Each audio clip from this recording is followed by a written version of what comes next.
What is up, boys, girls, everything in between and beyond? It's the Sound Alchemist bringing you 40k lore once again.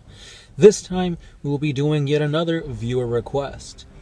Basically, the way I do this, I say maybe 4 of the videos that I do a week are viewer request, and then I add my own liking to it that last day. If you guys didn't know, Sound Alchemist does 5 videos a week, and I think Gershwin does 7 or something along those lines. So that's, if you guys never kind of looked at it or figured it out, and that's what it is. So yet another viewer request. Today it is on the Grandmaster Assassins of the Inquisition.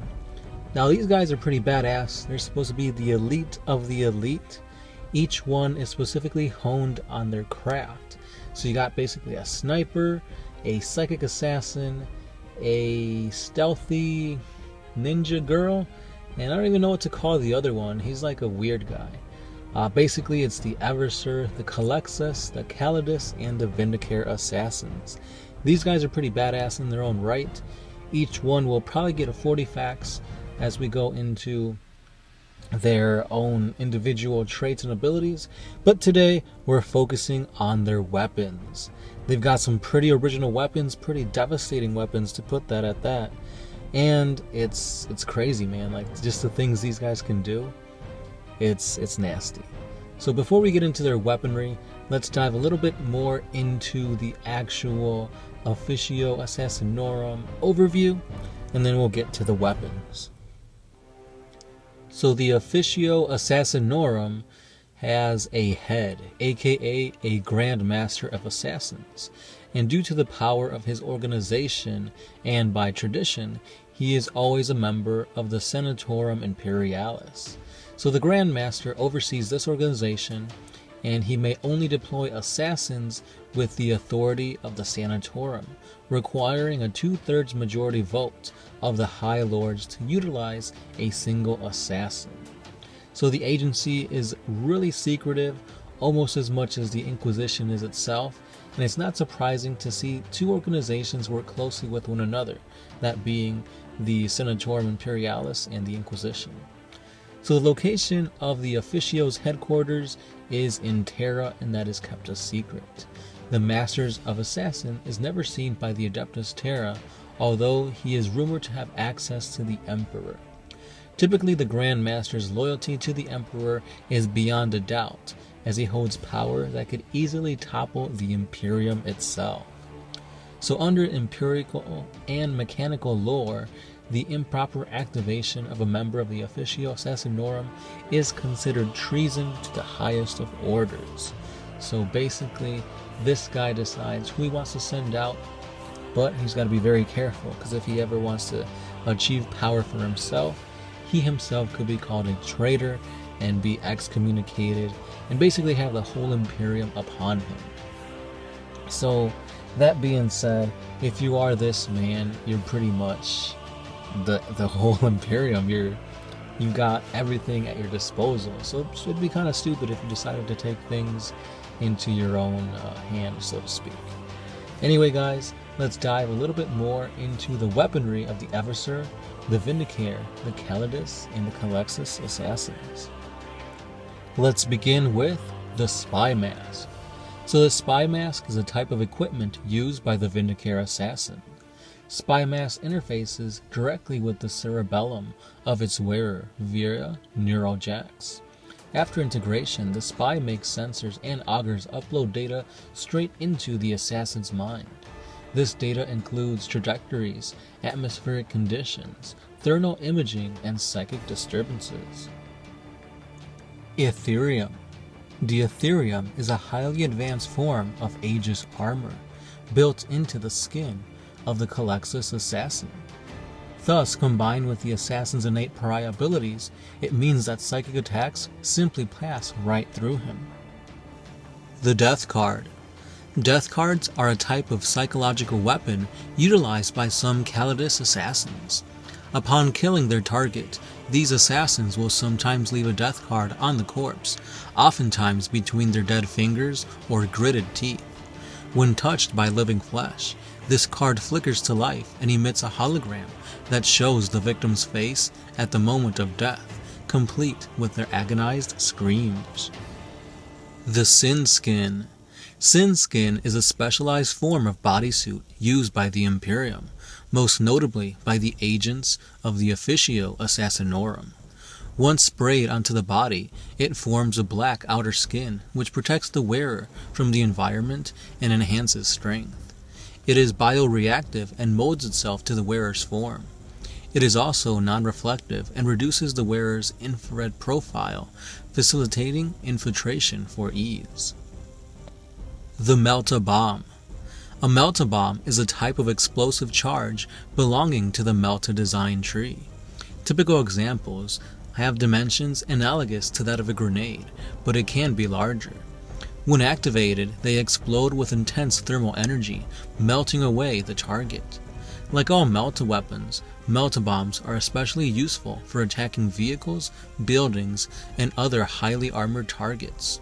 They are also able to be attached to walls, hulls, or bulkheads, and have an internal timer that can be set for at most 1 hour. The Psych Out Grenade. When they detonate, they release fine dust particles, which are heavily impregnated with negative psychic energy. This form of energy is extremely rare. In all of human space, it can be obtained only as a byproduct of the Emperor's metabolism. Using this material to create anti-psyker weapons, it is considered by many to be a great waste, and their issue is strictly controlled. Psych-out weapons use useless against non-psychic targets. However, against psychic creatures such as demons and psychers, they have devastating effects. Most of the time, they are utilized by the Calexis assassins and by witch hunters. Historically, they were once wielded by the Sisters of Silence. The Animus Speculum. The Animus Speculum is a weapon used by the Calexis assassin. It is capable of firing lethal blasts of negative psychic energy. By focusing the assassin's aura through the single eye in the front, it becomes a thin beam of energy, burning the target's brain and sucking out its soul. These blasts can be deadly to anyone, but psychers who rely upon the warp for energy are especially vulnerable and can potentially have their powers taken from them. This weapon also serves as a restraint, dampening the Calexis' negative aura to allies around himself. The Executioner Pistol is a combination of a bolt pistol and a needle pistol. This weapon is utilized exclusively by the Eversur assassins.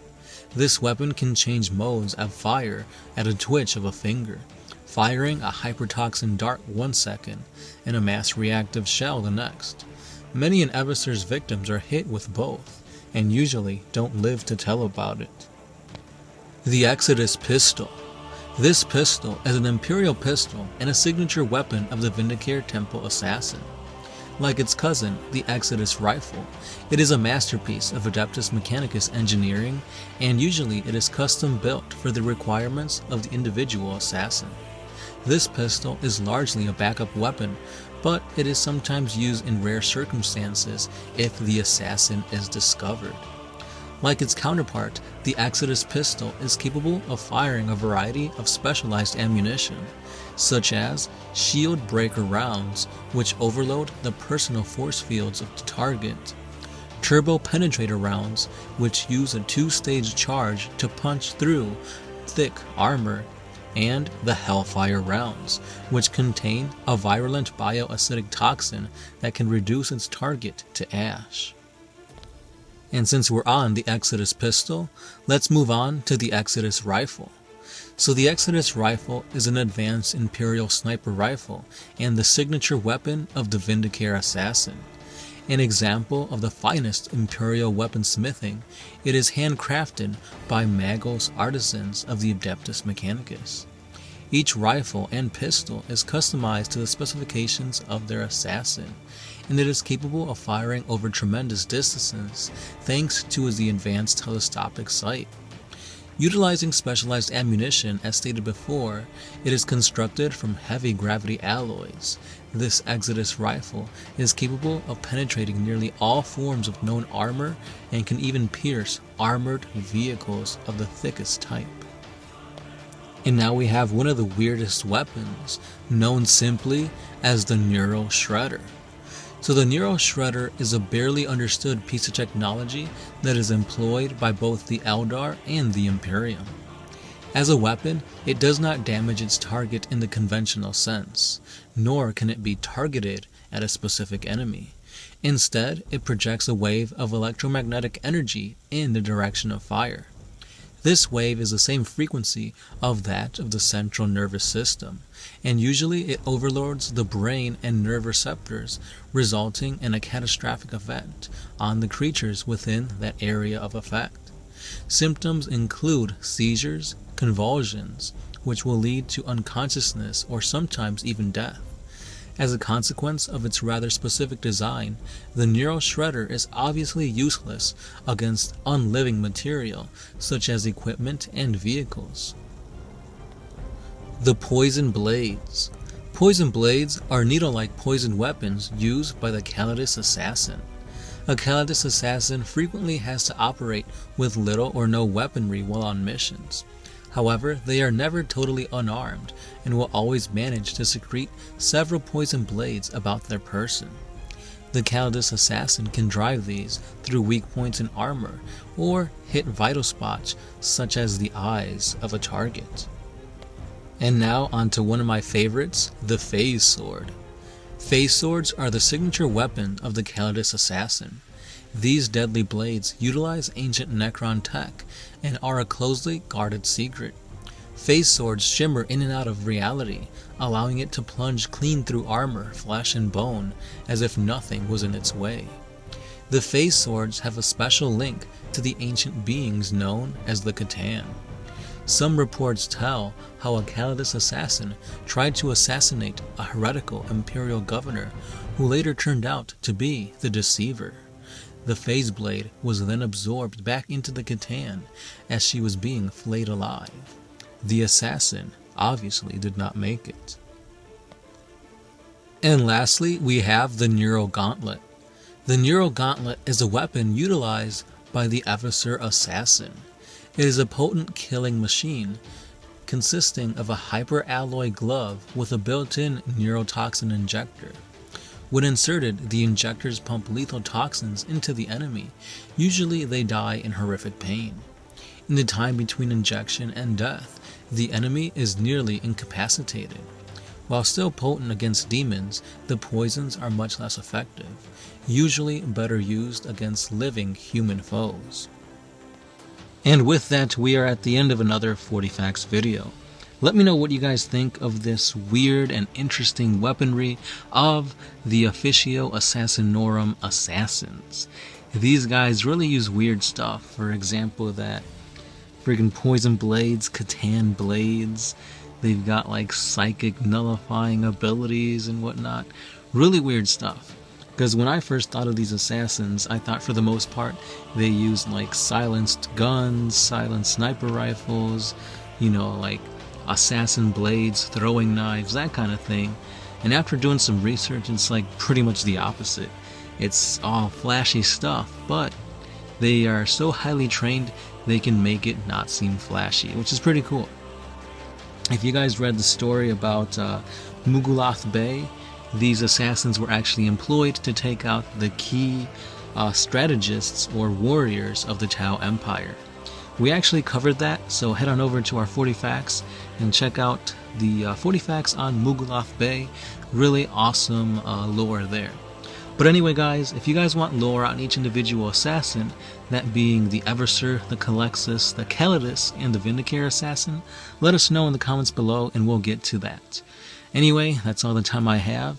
So as always, hit us up on our social media sites like Patreon, Instagram, Twitter, and Facebook. We try and post each and every day, but for the most part we kind of just focus on Facebook. Anyway, that's all the time I got. Sound Alchemist, part of One Mind Syndicate, and I'm signing out.